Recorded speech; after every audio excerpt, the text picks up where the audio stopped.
Good morning, 10th class. So today, as you can see on the board, a numerical is written over here. We are not going to do something new, but we are going to see how to attempt the numerical in your board examination. We are here to today understand and to learn how to attempt the numericals in board examination, like the proper way, so that in a 5 mark numerical you will not even lose half mark. Board CBSE board में specially बेटा ये बात अपने दिमाग में बिठा लो, अगर अटेम्पटेशन अच्छी है तो 5 से 10 नंबर बढ़ सकते हैं बिना किसी एक्स्ट्रा नॉलेज के। अगर अटेम्पटेशन आपकी अच्छी है और साइंस में स्पेशली अगर नॉलेज 100% है और अटेम्पटेशन 100% है तो 100 आउट ऑफ 100 लेने से आपको कोई नहीं रोक सकता। अगर क्वेश्चन चलो नहीं आता थोड़ा बहुत, फिर अटेम्पटेशन तो देखो काम करेगी नहीं, साइंस में तो काम नहीं करने वाली एटलीस्ट। बट अगर पेपर अच्छा दिखता है तो उससे बोर्ड पे या फिर चेकिंग करने वाले पे एक अलग इंप्रेशन पड़ता है आपका, जिसकी वजह से जो आधा एक नंबर अगर कहीं कटना भी हो वो भी बच जाता है। तो आज हम देखेंगे इस न्यूमेरिकल को सॉल्व कैसे करते हैं। You can see this question so clearly and you can just solve this question in your mind in like minutes. आप इसको दिमाग में 2 मिनट लगाओगे, सॉल्व हो जाएगा आपका। What is the question? A 5 cm tall object is placed perpendicular to the principal axis of a convex lens. I am taking the lens question. Of focal length 20 cm. The distance of the object from the lens is 30 cm. Find nature, position and size of the image formed. आपने question पढ़ लिया, आपको पता चल गया क्या क्या पूछ रखा है, क्या क्या दे रखा है। पढ़ते ही सॉल्यूशन लिखो, आंसर लिखो, ये आपकी चॉइस है, बट लिखो साथ में जो क्वेश्चन नंबर मेंशन है वही क्वेश्चन नंबर डालो। क्लियर? सबसे पहली चीज क्वेश्चन नंबर मैंडेटरी है। क्वेश्चन नंबर में जो क्वेश्चन नहीं नोट करना आंसर शीट में, आंसर नोट करना है और सॉल्यूशन या आंसर के साथ वो आंसर नंबर, वो क्वेश्चन नंबर जरूर होना चाहिए, सीक्वेंस में होना चाहिए, same as given in the question paper. Next thing is numerical में हमेशा, चाहे वो मैथ्स हो चाहे वो साइंस हो, जो भी चीज गिवन है वो लिख दो। पहली हेडिंग ही तुम्हारी गिवन होनी चाहिए। गिवन या science, what is given? Height of the object. सबसे पहली लाइन में तुम्हें क्या गिवन है? Height of object. किससे डिनोट करते हो? HO से। लिखना, ये भी मेंशन करना, ब्रैकेट में कर देना बेशक से। इट विल कितनी? 5 सेंटीमीटर विद यूनिट्स के साथ। और चीज क्या मेंशन है? Focal length of convex lens कितनी? 20 सेंटीमीटर। नेक्स्ट क्या मेंशन है? Distance of object from lens. So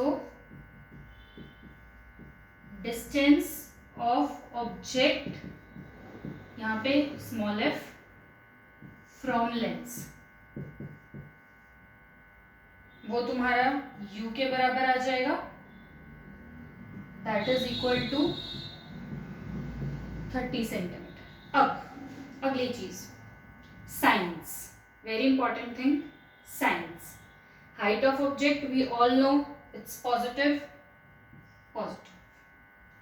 focal length of convex lens is positive, positive.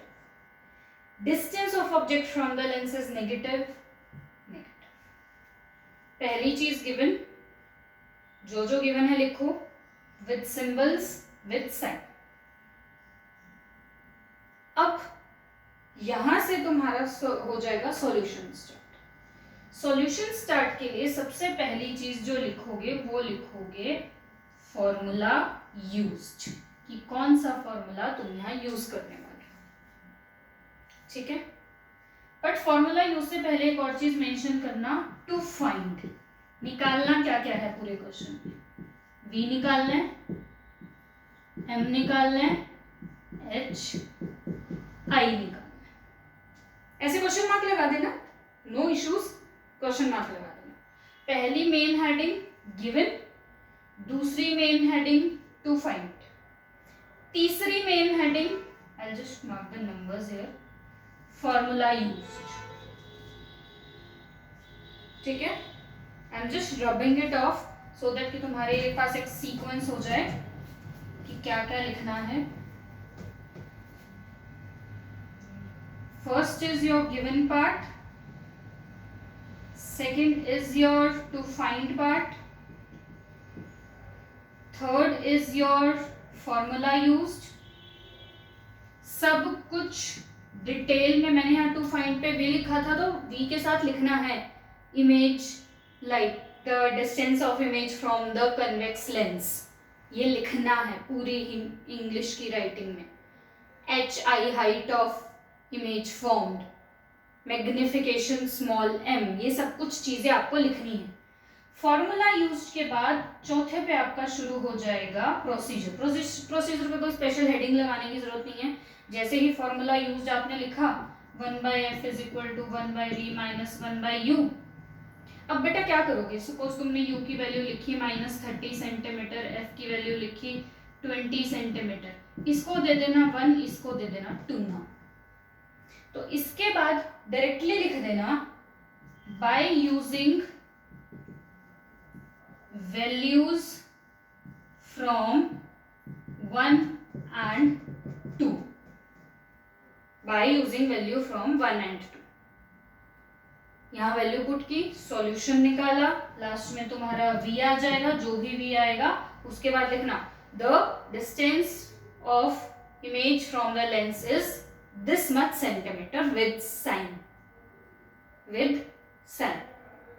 फिर मैग्निफिकेशन निकालना, मैग्निफिकेशन जो भी आएगी तुम्हारी, इस केस में तुम्हारी मैग्निफिकेशन आई थिंक 2 के अराउंड आएगी, तो मैग्निफिकेशन तुम्हारी जो भी आएगी, मैग्निफिकेशन आने के बाद नेचर लिखना, क्योंकि मैग्निफिकेशन ही नेचर बताती है। ठीक है, मैग्निफिकेशन ने नेचर बताया, ये सेकंड पार्ट निकालने के बाद तुम्हें v पता चल जाएगा, v से पोजीशन पता चल जाएगी, मैग्निफिकेशन निकालने के बाद तुम्हें नेचर पता चल जाएगा, और साथ ही साथ फिर तुम्हारा HI भी आ जाएगा। जब ये सब कुछ निकाल लो, अगर ये क्वेश्चन आता है तुम्हारा मेंशन हो ऑल्सो ड्रॉ द डायग्राम, अगर इसमें मेंशन हो ऑल्सो ड्रॉ द डायग्राम तो डायग्राम बना देना। ठीक है, अगर नहीं mention also draw the diagram तो भी बेटा लास्ट में रिवीजन के टाइम अगर बिल्कुल टाइम ना बचे तो रहने देना, अदरवाइज डायग्राम बनाना। बट अगर आप अच्छे से प्रैक्टिस करोगे, दिसंबर तक आपकी अच्छे से पेपर राइटिंग की प्रैक्टिस हो जाएगी, तो आई एम वेरी श्योर आपके पास इतना टाइम होगा, आप बिना पूछे भी 1-2 क्वेश्चन में डायग्राम बनाओगे। डायग्राम से बेसिकली क्या होता है, एग्जामिनर को पता चल जाता है कि बच्चे के कंसेप्ट्स क्लियर हैं, बच्चे को पता है चीजों के बारे में, और इतना काफी होता है आपके क्वेश्चन को करेक्ट करने के लिए। अगर आपने सपोज इसका डायग्राम बना दिया, डायग्राम में शो कर दिया ये 30 है, यहाँ आंसर 20 आया, एग्जामिनर को दिख जाएगा डायग्राम में ही कि हाँ बच्चे ने 20 निकाल रखा है, 30-20 जो भी आंसर आता है बच्चे ने यहाँ शो कर रखा है। तो डायग्राम वहां हेल्पफुल होता है, एग्जामिनर का जब टाइम बचता है ना तो वो आपके लिए ही हेल्पफुल है। क्लियर? तो ऐसे आपको क्वेश्चंस अटेम्प्ट करने हैं for Saturday and Sunday both days. What you will do as a homework, you will attempt your all NCERT numericals, all NCERT numericals in your fair notebook in such a manner. Okay, 10, 12, 15 जितने हो करने हैं. You have enough time of 2 days. Okay, so this is all for today. Thank you so much.